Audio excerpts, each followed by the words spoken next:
प्रणाम भगवान। ओम श्री गुरुवे नमः। ओम गुरुर्ब्रह्मा गुरुर्विष्णु गुरुर्देवो महेश्वरः गुरु साक्षात् परम ब्रह्म तस्मै श्री गुरुवे नमः। ओम शांति शांति शांति। ओम ब्रह्म ज्ञान और उसकी साधना द्वारा स्वामी खंडानंद सरस्वती जी महाराज द्वारा भगवान मोहन स्वामी जी तत् ज्ञेयम तमसः परम ज्योतिषाम परम की व्याख्या कर रहे थे। स्वामी जी कहते हैं कि वह संपूर्ण ज्योतियों से परे भी ज्योति है और संपूर्ण तमों से परे भी ज्योति है, और वह संपूर्ण ज्योतियों की भी प्रकाशक ज्योति है, और वह संपूर्ण तमों की भी प्रकाशक ज्योति है। ज्योतिषाम अपि में जो अपि शब्द है ना, उसमें यह सामर्थ्य है कि वह तमस को भी खींच ले। ज्योतिषाम अपि तज्ज्योति किम पुनः तमसाम न केवलम तमसः परम अपि तु ज्योतिषाम अपि परम। वह केवल अंधकार से परे है ऐसा नहीं, ज्योति से भी परे है। परे है का अर्थ तो आप जानते ही हैं। परे का अर्थ अधिष्ठान ही होता है, अंतरंग होता है, प्रकाशक होता है।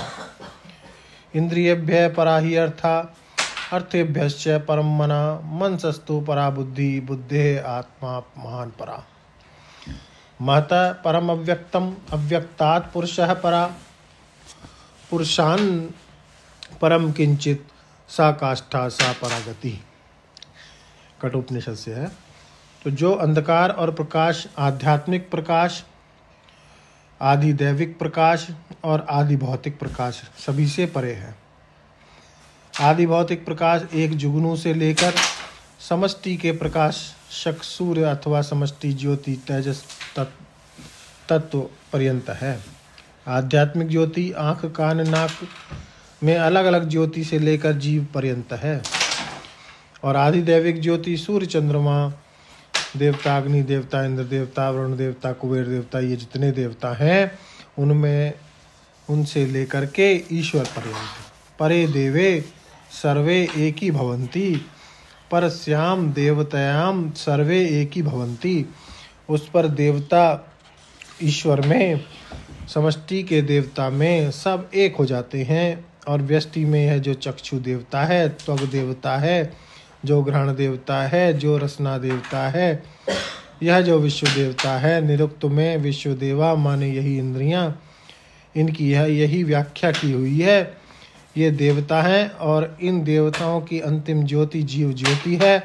तो आध्यात्मिक ज्योति के रूप में जीव और आदि दैविक ज्योति के रूप में ईश्वर और आदि भौतिक ज्योति के रूप में सूर्य तेजस तत्व आदि इन तीनों की ज्योति और उनसे परे भी जो इनकी प्रकाशिका ज्योति है वही ज्ञेय ब्रह्म है।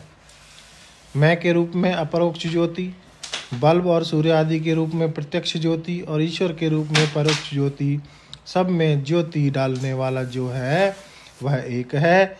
वह जब तक अज्ञात है तब तक परोक्ष है। ईश्वर अन्य रूप से कब तक है? जब तक अज्ञात है। किंतु ज्ञात रूप से आध्यात्म ज्योति जीव और आदि देवी ज्योति ईश्वर दोनों एक है, और अधिभूत ज्योति उसी का विवर्त है। आध्यात्म ज्योति का मूल जीव है, आदिदेव ज्योति का मूल ईश्वर है।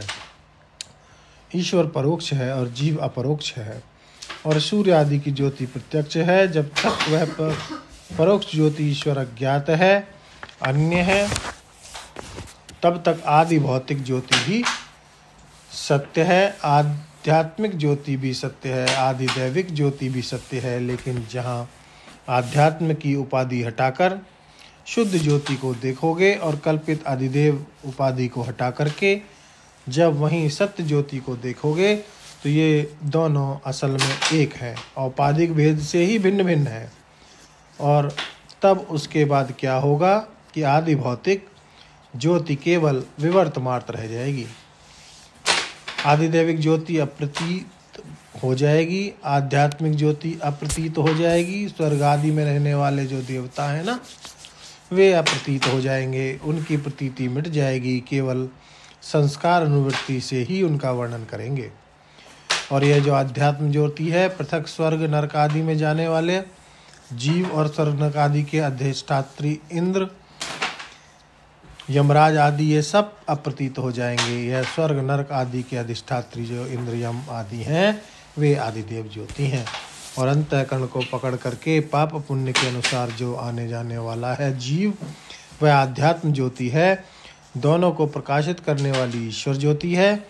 लेकिन जब आध्यात्म ज्योति जो जीव साक्षी है उसका और जो अधिदेव ज्योति है जो ईश साक्षी है उसका दोनों की एकता का बोध हो जाएगा, तब अंतःकरण इस स्थूल शरीर के छूटने के बाद रहेगा, यह कल्पना भी मिट जाएगी।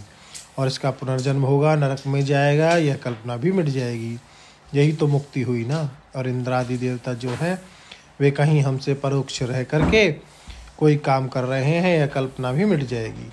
ईश्वर ज्योति से एक हो जाने पर सब प्रत्यक्षों की कोटि में आ जाएंगे, आदि भौतिक हो जाएंगे, उनकी आदि दैविकता भी नष्ट हो जाएगी और जीव की आध्यात्मिकता भी नष्ट हो जाएगी। और एक ब्रह्म ज्योति अखंड ज्योति जिसमें आध्यात्मिक जीव, आदि दैविक इंद्र आदि और आदि भौतिक सूर्य आदि जिसमें कल्पित हैं वह केवल भासमान है, वह अखंड ज्योति ब्रह्म अवशिष्ट रहेगी।